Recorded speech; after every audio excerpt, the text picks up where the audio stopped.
18లో ఈ సంఘాన్ని ఏర్పాటు చేయడం జరిగింది. అయితే తెలంగాణ కళాకారుల వేదిక సంబంధించినటువంటి లక్ష్యం ఏంది, ఏ అంశాల మీద ఇప్పుడు ఇది పనిచేయదలుచుకున్నది అనేటువంటి అంశం మీద మనం మాట్లాడుకుందాం.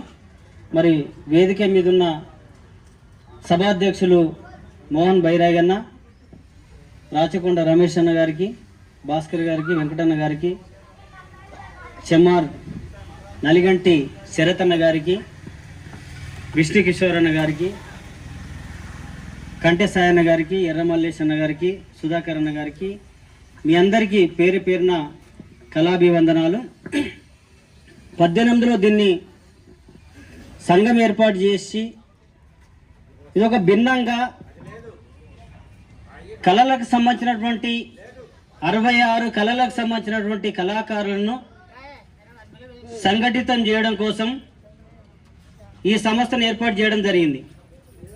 ఎందుకు మరి గతంలో అనేకమైనటువంటి సంఘాలు ఉన్నాయి, ఆయా రాజకీయ పార్టీకి అనుబంధంగా పనిచేసినటువంటి సంస్థలు, మహత్తరమైనటువంటి ఉద్యమాలు నడిపినటువంటి సంస్థలు అనేక సంస్థలు ఉన్నాయి.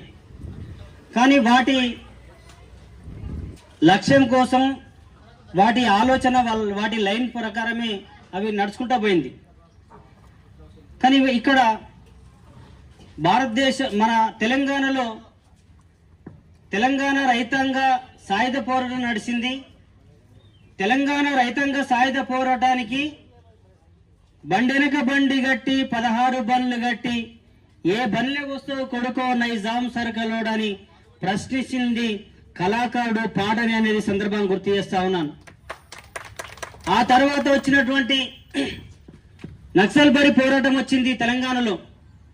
నక్సల్బరీ పోరాటంలో ఊరు మనదిరా, వాడ మనదిరా, గల్లీ మనదిరా, ప్రతి పనికి మనం రాని ప్రశ్నించింది, ప్రజలను చైతన్యం చేసింది కూడా పాటని అనేది సందర్భం గుర్తు చేస్తా ఉన్నాను.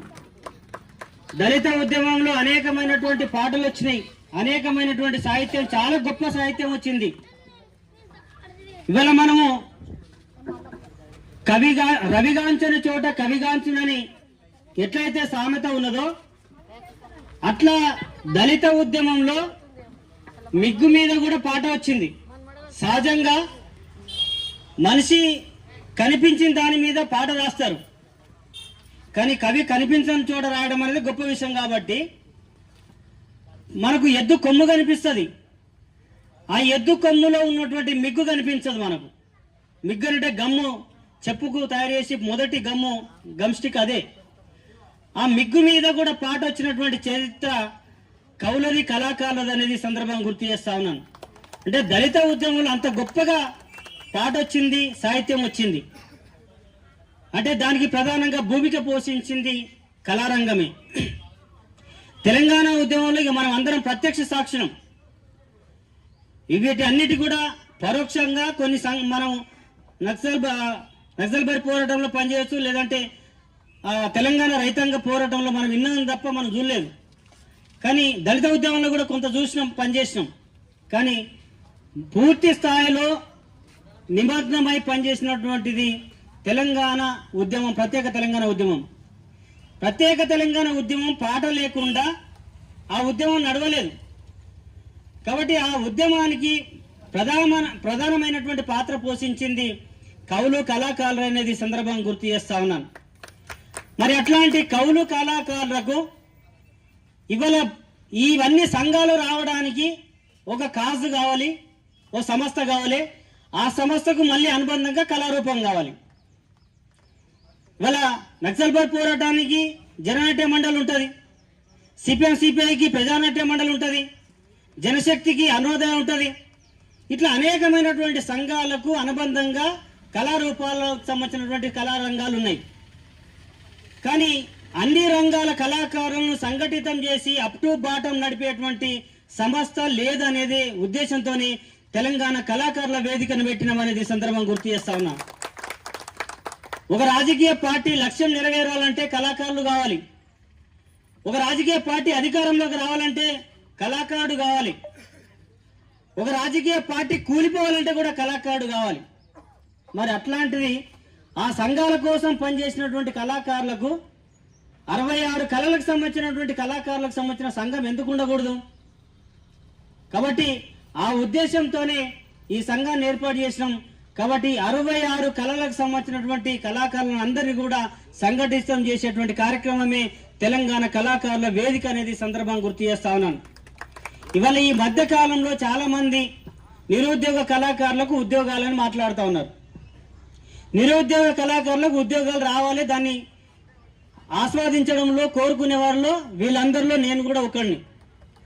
కానీ నాకున్నటువంటి అభిప్రాయం ఏమంటే, ప్రభుత్వం ఒకవేళ ఉద్యోగాలు ఇస్తే ఎంతమంది ఎన్ని ఉద్యోగాలు ఇస్తారు, ఎన్ని ఉద్యోగాలు ఇస్తే ఎంత ఉద్యమాలు చేయాలి, మనకు ఒక అంచనా ఉండాలి కదా.